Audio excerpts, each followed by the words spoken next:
Hey guys, I will show you how to fix this problem without using mouse. We will just gonna use keyboard, and so this solution is applicable for Windows 10 as well as Windows 11. So you need to just follow my screen, just follow all these steps one by one, and we will fix this issue together.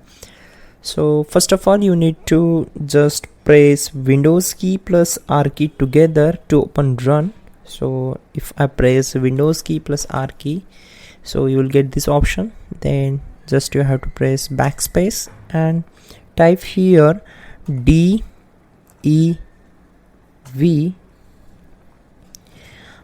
mgmt.msc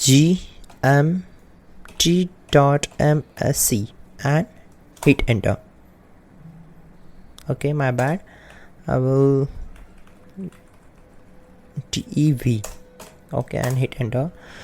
So it will open device manager. Then you have to just press tab button, keep pressing tab button, and then just use the down arrow to go to the mice and other pointing device.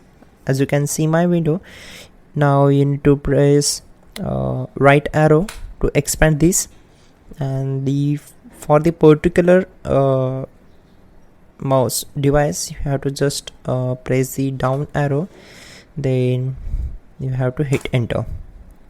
Now again on this window we need to select the driver tab. For that, so now press the right arrow, then you will get into the driver tab. Now just tab, then use down arrow, keep pressing tab button. Okay, so you will get this uninstalled device.